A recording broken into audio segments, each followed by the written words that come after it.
Today is a very great day for all the Sahajayogis.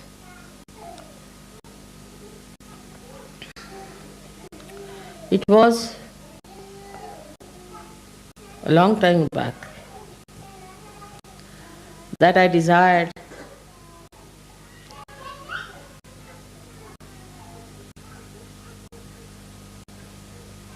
Sahasrara should be opened out. But waiting for the right time, it was important to do it at the right time.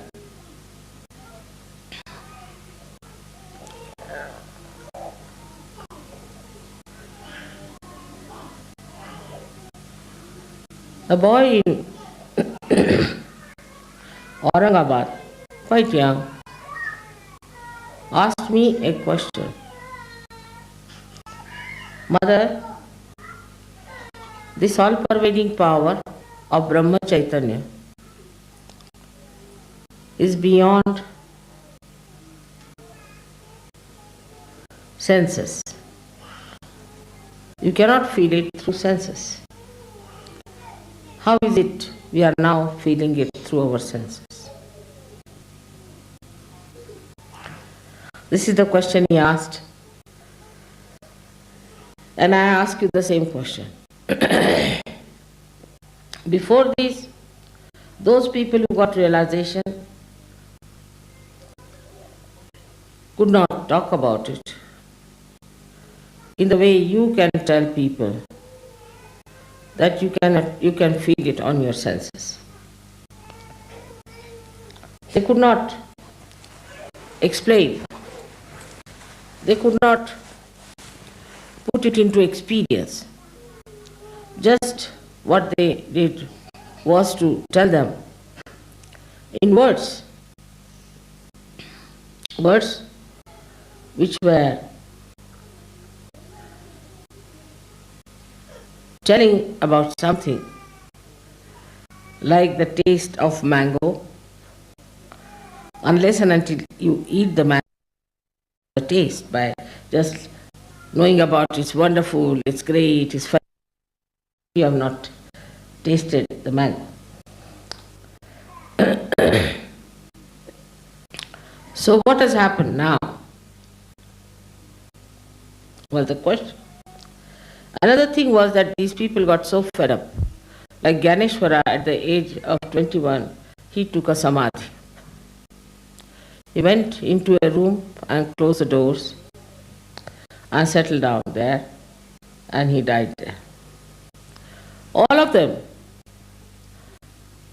even Christ got himself crucified. Because they could tell a parable, they could tell a simile. But what had happened to them that they could not explain? And they felt so sad and so frustrated. In a way, they finished their life very early.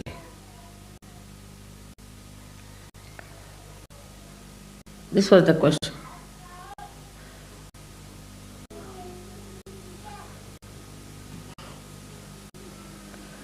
So what was the secret? Can any one of you tell me?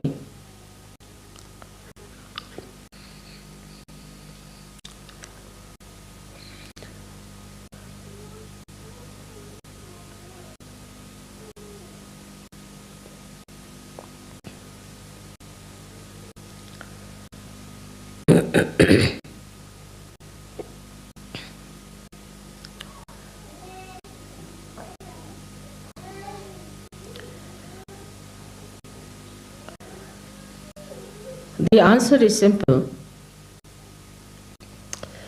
It's difficult to digest.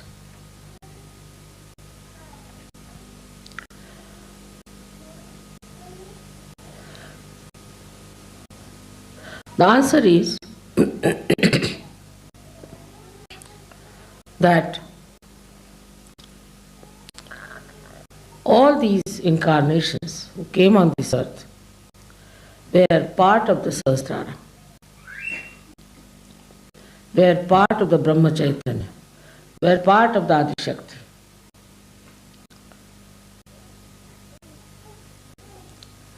They came on this earth, gave realization to some people who were excellent, good people, who had no problems. As if they came out of the ocean of love and took all of them to the ocean of love to enjoy that ocean. As Kabira has said, that when a drop becomes the ocean, what can I say? Jab mast hue fir kya bole.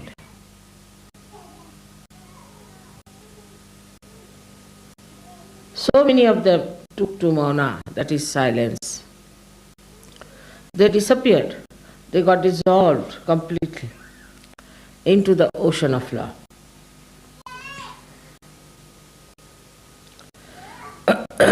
But you did not get dissolved.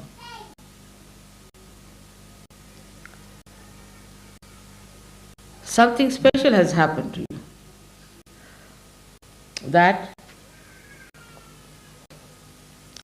the whole of Brahma Chaitanya, the whole ocean, has taken the form of a cloud. That's Adi Shakti. And has come on this earth to shower the Chaitanya on you people,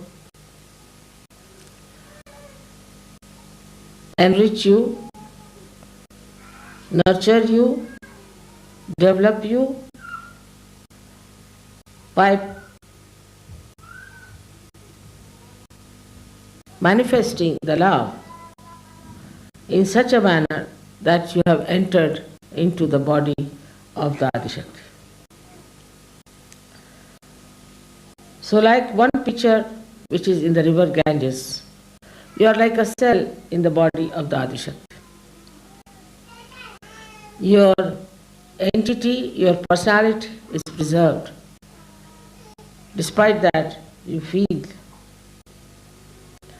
the Brahma Chaitanya through your senses and you can give realizations to others. But you are in the body of the Adi Shakti. As long as you are in the body of Adi Shakti, you can do all that. This is the greatest thing that has happened. The whole of the Sahasrara has opened out with all the 7 pithas of all the deities who were just part and parcel of it. The whole of it has come in the form of a mother who is humble, who is deceptive, elusive, who is Mahamaya.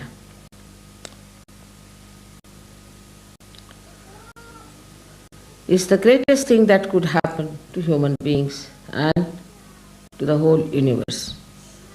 That now you can get your realization, you can give realizations to others, you can understand through your senses, through your logic, what is vibrations, what it does.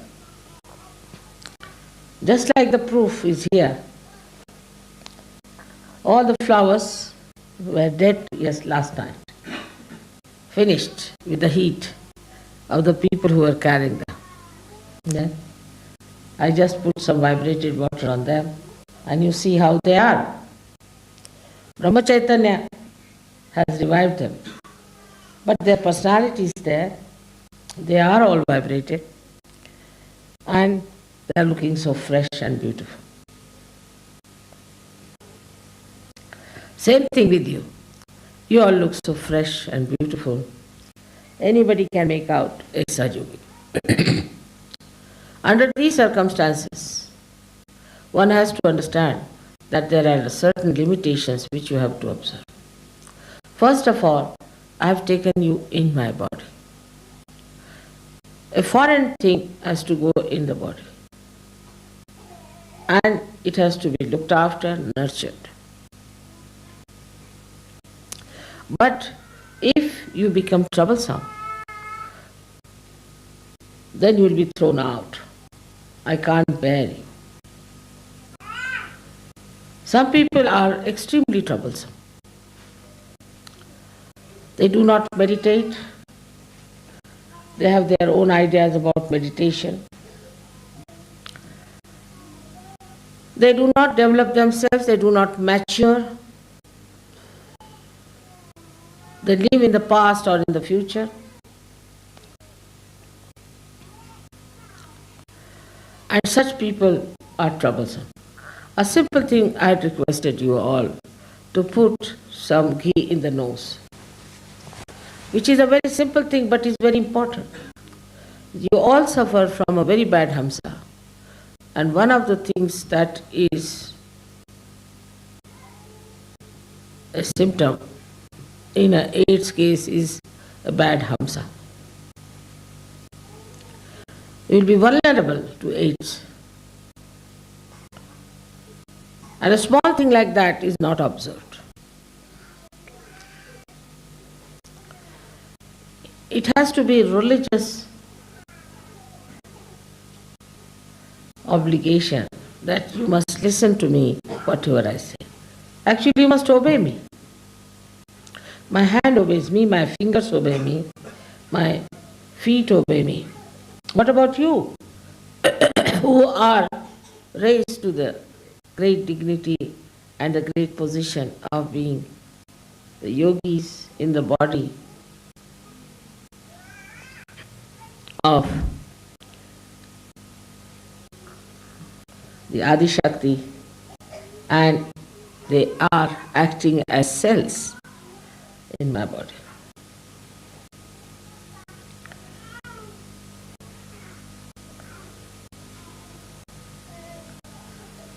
First and foremost thing is to do this kind of a venture,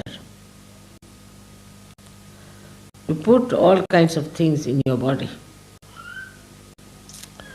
is a very daring thing. And the process is also very hazardous. This has to be achieved with great patience, love, compassion, and above all, hard labor.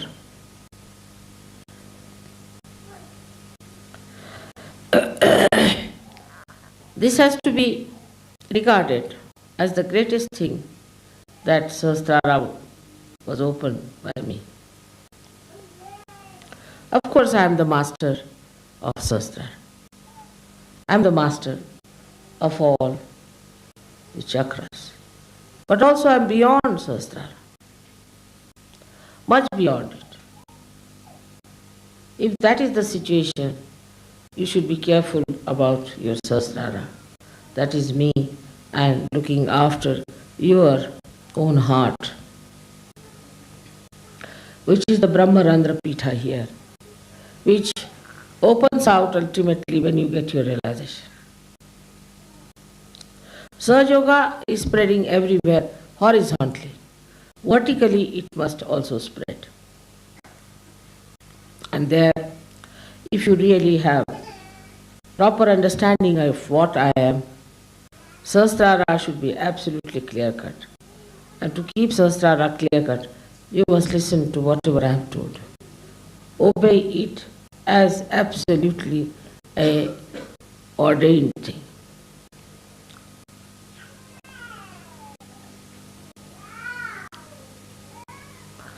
To keep the Sahasrara clean is to open your heart. If your hearts are not open, how will I fill it up with my love? Open your heart to your fellow yogis and yoginis. Don't get worried about what has happened in the past. Don't get worried about what has happened in your life as far as your relationships are concerned. Such things won't happen now in Sahaja Yoga. They cannot happen. It has been worked out that way. It cannot happen. If this hand is paining, the other hand is there to help it out. You are not alone. you are in the body of the collective being. If there are stupid people, if there are idiotic people, Sahaja Yoga is not meant for such people. In Sanskrit language they are called as mudhas. Neither it is meant for people who are over smart and trying to cheat themselves. Intelligence has that capacity. And to indulge into things which are not such. Slowly you will find your vibrations will disappear. You will become sick, you will have problems, and you will be in trouble. This is not a kind of a warning, but a request, because you are in my body. And whenever anybody tries to be troublesome in my body, I have to bear it up and suffer a lot. It's a funny type of a crucifixion where every moment you are hanged onto a cross by anyone who wants to do it.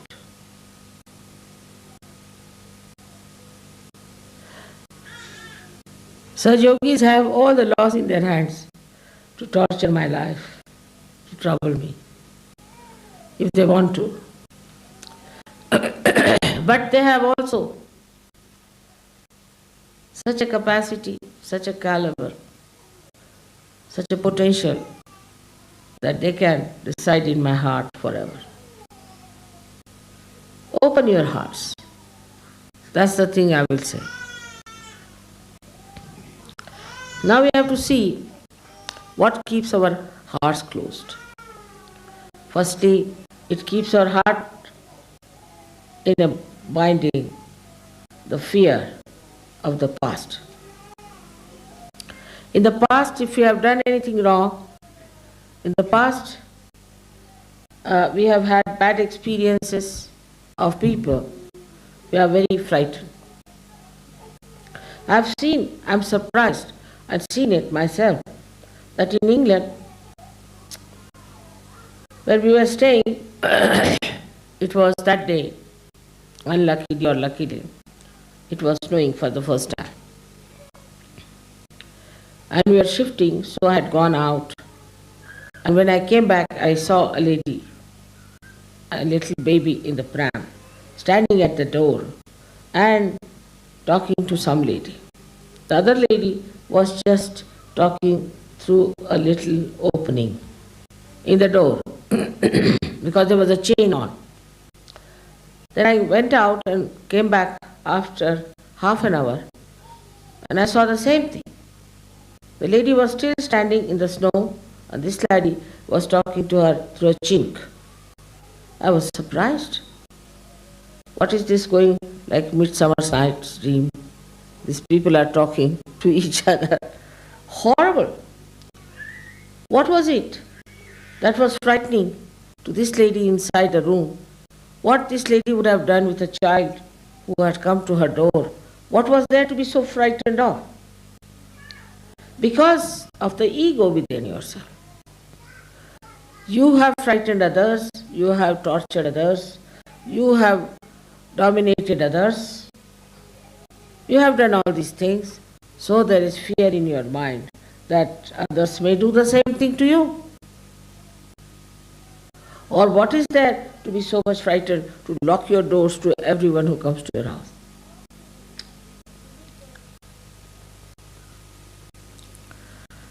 Secondly, maybe you might have been tortured by someone or troubled by someone, so your heart is closed. You can't open heart to others. People just don't talk, they just keep mum.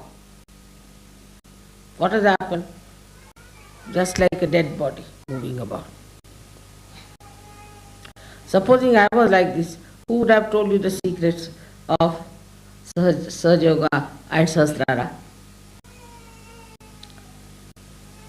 So this kind of a nature comes from people who are frightened in the past perhaps, or they might have frightened people with their bad Vishuddhi. Aggressiveness is one of the qualities in the West, and that also is inherited by people. As soon as you put them onto something, they become aggressive. I can't bear it within myself.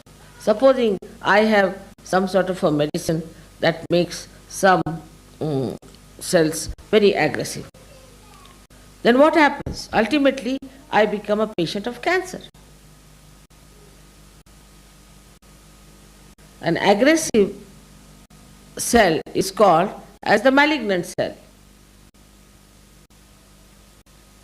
And such a cell cannot give you proper attention, cannot give you proper depth, but you become nothing but a malignant cell, a cell which is creating a cancer. And such a person creates cancer among Sahajogis. I've heard horrible stories about how some women, some men have become aggressive. With a little position they get, immediately they become aggressive.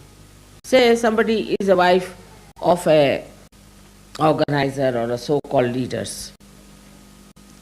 Then she thinks she is nothing but a prime minister or something.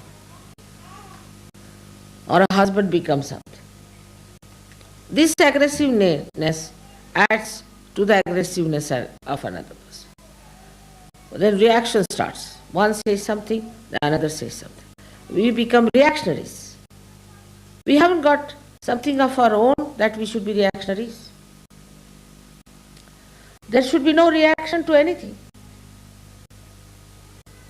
Because we have something of our own, why should we react to something, whatever people are doing to us or have done to us? It's finished. Open your hearts.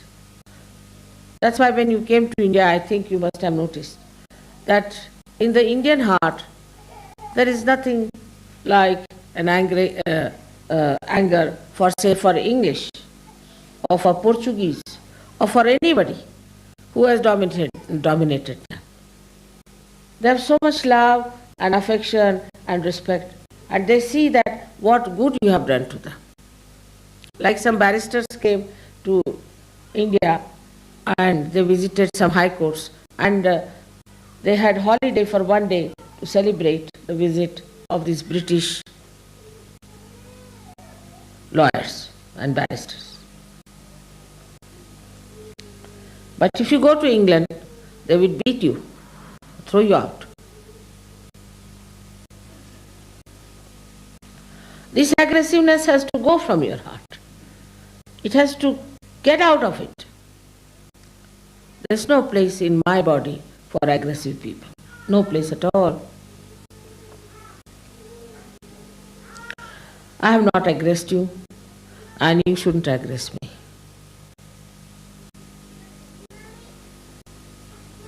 If you aggress any Sahajogi, you are aggressing me. But when it comes to others, they won't aggress others. Like a bad husband will aggress his wife, but not other people. So those who are non-Sahajogis, they do not aggress them. That's a very important part of Sahasrara, because ego covers a great part of Sahasrara. And if your Sahasrara is covered with this ego business, how can I help you and how can I help myself? Now so many of you are in my body. Just imagine, circulating fast, and most of them are fighting.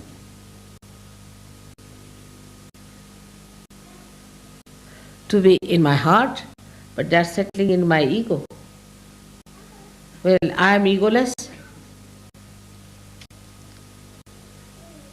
because I have no reactions.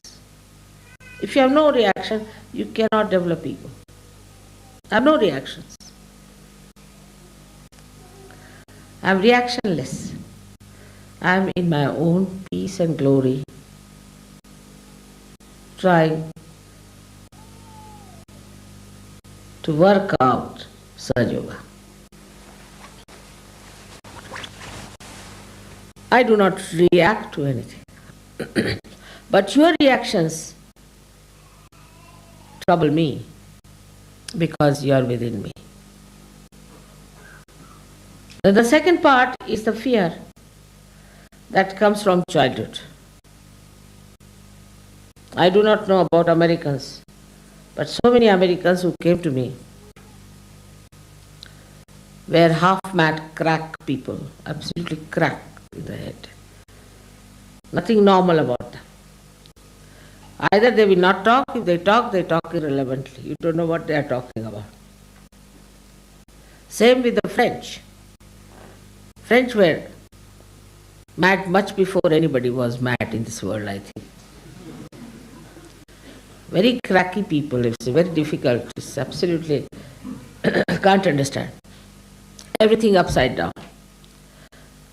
When you blame our Indian telephone, you must know they were made by French.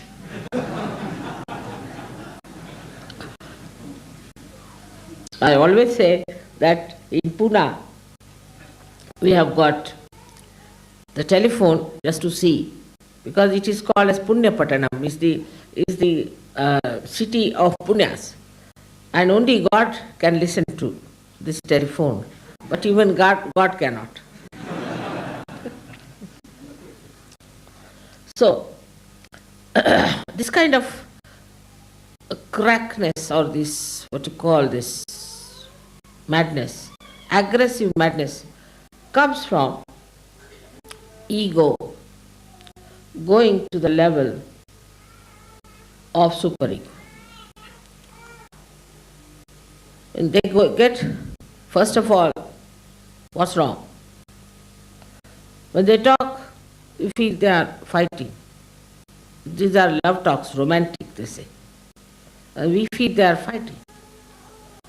And then, after some time, the aggressiveness is very apparent, and then it becomes as if they are off their heads, absolutely off their heads. It's very common with Americans, very common. You can't find Americans when they are talking any good speaker who doesn't have stitches on his faces, on his body, everywhere, because so many nerves have been already strained.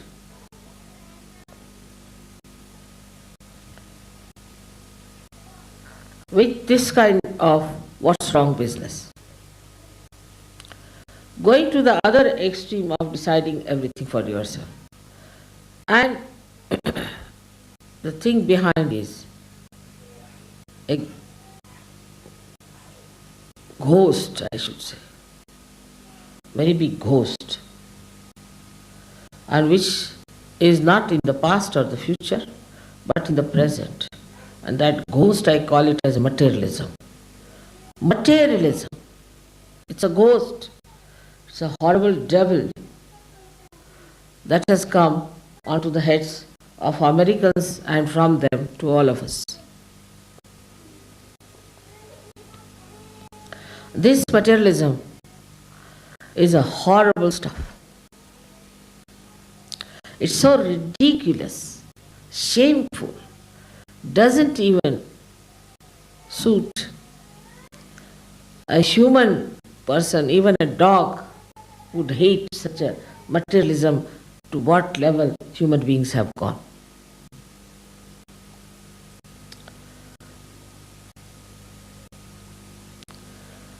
This materialism makes a person absolutely shameless. A lady would not mind asking another lady, by the way, have you got my spoons with you?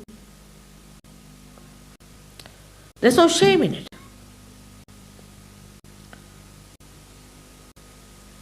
When we were small, we were told in India, that's our culture, that if somebody's pin in your house, you should preserve it and return it. But even if your diamond is lost with somebody, never ask for it. is not good manners. What is more valuable is not the diamond, is the relationship, is the friendship and the emotions of human beings to be respected. How can you ask, if there was a diamond they would have found it and would have given it to you. But if there is no asking for that or reporting like that, then it's sure there's no diamond, and even if it is there, it doesn't matter. After all, what is a diamond? You are wearing or they are wearing, what does it matter?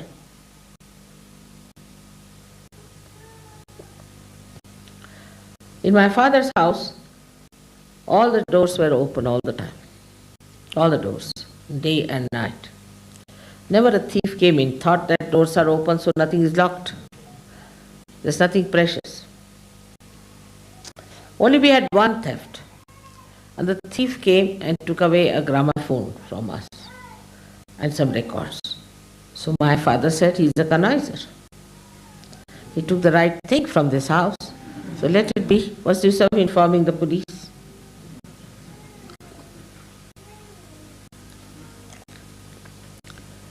So this materialism that comes in is a mad dog, and gives you a disease which is worse than any disease that is possible. How people play on it, on this disease. As you must have known that doctors, when you get some disease, little bit, they'll take out your teeth, take out your eyes, take out your nose, take out your purse and take out everything that you have. For a little thing like malaria or something. But this disease takes away everything that is beautiful within, that is good within you. For example, it started a fashion. With this materialism, they start fashions. Ladies are more vulnerable. Fashion starts. Any sort of fashion starts. Like the sleeves to be made long. In India also they started. Then make it short, then make it half, then make it no sleeves. I said, I am not running that race. I will have the sleeves all the time. Same sleeves, so I don't have to bother. I can tell my tailor and he can make whatever way I want to have it tailored, because he knows I make one style. Finished with it. Why do people want to run with the fashion? Just think of it. What is the need to run with the fashion? Now, new race has started. Run with it. Then another race has started. Run with it. Then the third race has started. Run with it. All the time running with the mad race of fashions. Now a new race has started of fashions. Not to put any oil in the head. So you become bald, then you buy wigs. It's all entrepreneurs who are working out. It's all enterprises. So you become absolutely bald-headed people. Then you get your wigs from them. Then there is a special charge for dressing the wigs, so you go for dressing the wigs. Goes on like mad. Then there's another time. Now, a new fashion has started in London because, you see, these people want to make some money. People don't even have so much of logic and intelligence left in their heads to see that what they were preaching one day, they are just a thing against it. Formerly, it was you had to wear a tailcoat. You had to have your hair absolutely done with proper hair grooming and all that, as you can see in old pictures. Then it started striped three-piece suits. Now it is, a few days earlier, was tight clothes. Then they developed varicose veins, you see. So no. Now it is a fashion to wear absolutely loose dresses. I saw the other day one lady making a dress out of a big blanket, going like this. I thought she was some priest or someone.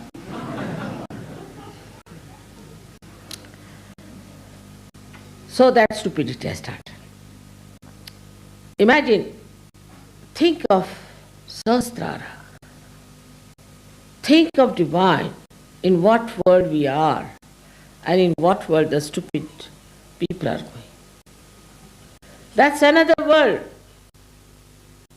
Absolutely another stupid world where people just go after nonsensical things. Changing from one to another.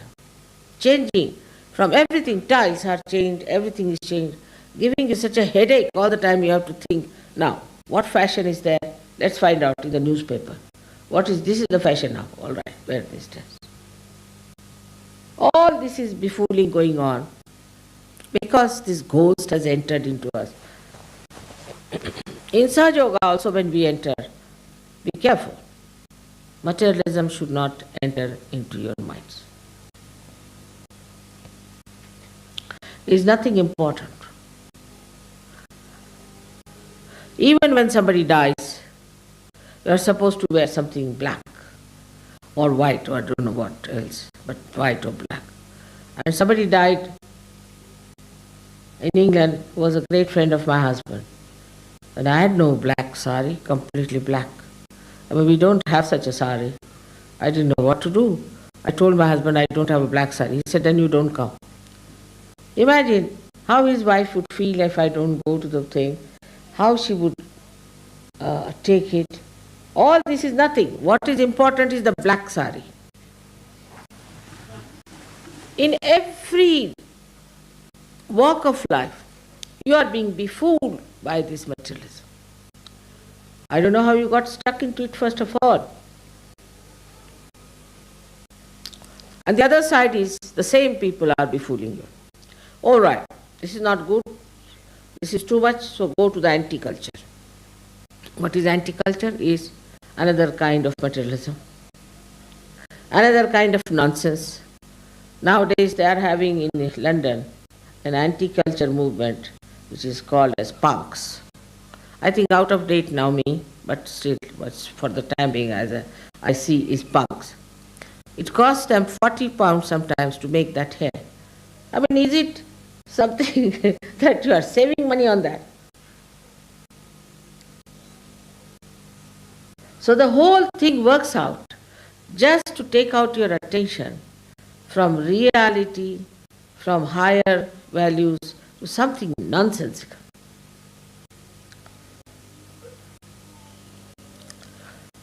In Sahaja Yoga also, people must learn to lead a life of collectivity.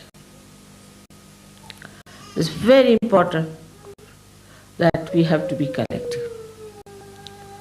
We shouldn't talk of this is mine, and this I own. Even about children, you should not do like that. This is my own child, this is my own baby, this is my brother, this is my sister. This my mind should go away. But that's not possible. It's not easy to forget about this because left navi and right navi has to be all right. The only way to do it is that, Mother, it's all yours. It's not dangerous to say that. Because I'll never take anything that is supposed to be yours. Just to say, Mother, it's all yours, to start it. It's all yours. I'm yours, my heart is yours, all my things are yours, my life is yours. Even saying that is a big mantra for Sahasrara. The deity of Sahasrara is a very simple person. Extremely simple and can be moved with very little actions. Can be pleased with very few little actions here and there. Not much is needed to please the deity of Sahasrara. It's a very simple person. Little things make her happy. Yesterday you had brought the flowers. and I didn't take them. You all must have thought, what's it we couldn't give flowers to Mother, holding in our hand. But I wanted to show this miracle to you. That's why I didn't take. And I took it in the end, and see now, they are the best among all of them. Don't they look as if they are being plucked from the tree? Just I wanted to show this. So I said, I'm tired. I sat down, and then I looked at you with the flowers, see in the hands, you're sitting, all of you.